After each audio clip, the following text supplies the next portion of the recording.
Hi LES students, this video is all about my top favorite scary books. Do you like scary?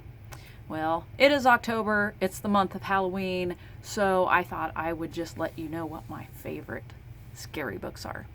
All right, I chose 6 favorites and 2 honorable mentions. I will mention the honorable mentions first. This is called The Book of Bad Things by Dan Pawlowski. He has written several scary books that are in my library. When somebody comes to me and says, Mrs. Grissom, I want a really scary book, I immediately go to Dan Pawlowski. And this is probably, I always say this is the scariest book I have in my library. It is darn creepy. I mean, look at that. Yeah. This one, you read it before bed, you might have some nightmares.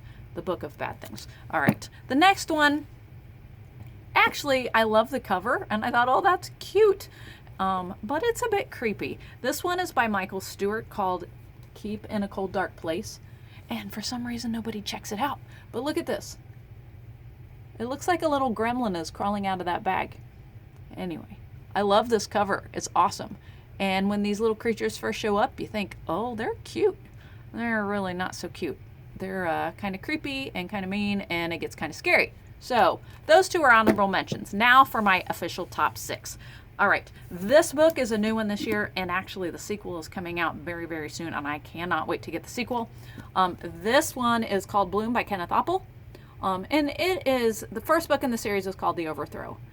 Kenneth Oppel is amazing because his plots are so twisted and unique that when you read his books, they're very different and refreshing because they're not like any other book.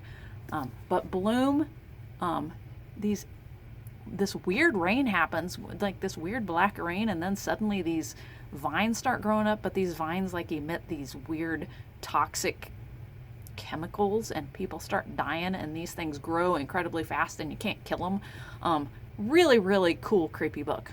Kenneth Oppel. He's cool. If you don't read this one, read one of his others because he's amazing. All right, number 5 is a fairly popular book. Some of the teachers have done this as a read aloud. This one is Lindsay Curry's The Peculiar Incident on Shady Street. Lindsay Curry lives in Chicago, and Chicago has a very haunted history. And she likes to write the books that she's written are all set in Chicago. So yeah, this one will keep you up at night too. Peculiar Incident on Shady Street. There's some scary stuff in there. Love this one. All right, number 4 on the list is one of my favorite authors. He's another one who has written some of my favorite books. This one is called The Night Gardener by Jonathan Auxier. And he actually wrote a book called Sweep 2, which is one of my top favorite books ever. That Sweep is not scary. This one, The Night Gardener, is. It's really creepy. It's got this creepy dude in here. Yeah. Actually, last year, the 6th grade teacher, the current 7th grade students heard it as 6th grade. They did it as a read aloud in class, which kind of surprised me, but they all liked it. Night Gardener. All right, number 3 on my list is another Lindsay Curry book. After she wrote The Peculiar Incident on Shady Street, she came out with this one. This one just came out this year. This one is Scratch. I actually liked her second one even better than Peculiar Incident on Shady Street. This one is really creepy. Like I said, she writes about supposed hauntings in Chicago. Chicago being a highly haunted history. And this girl, her dad runs this bus that takes people on tours of the haunted places in Chicago.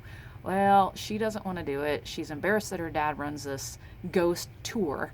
And one night she has to help him, and this ghost boy follows her home and starts haunting her. And yeah, it's pretty creepy. It's scary.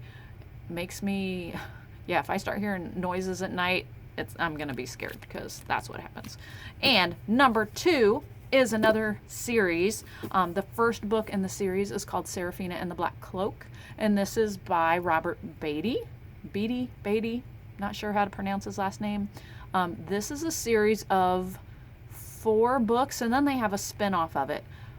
These books were set at Biltmore Estates, which is a place in, I believe, South Carolina. I actually passed the exit for Biltmore Estates, and I was like, oh, I want to stop there. I read books that were set there. And it's this huge like mansion. People can rent hotel rooms there now and stay there.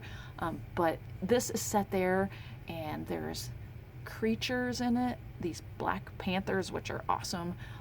Super scary, things that are haunting and killing, and great scary series. Seraphina and the Black Cloak is book number 1. And my favorite scary book ever is another one that just came out this year. I did another book talk on this one, so if you want to hear more about this book, check out the other video, because I did a video all about this one. This is a Newbery runner-up from this past year called Scary Stories for Young Foxes. Super cool book.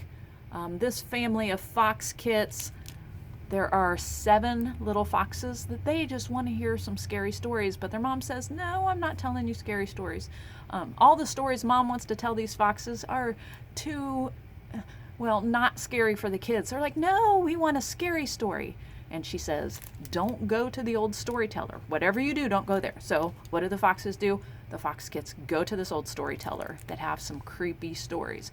And as she tells these stories to these young foxes, they disappear one at a time because they get scared off.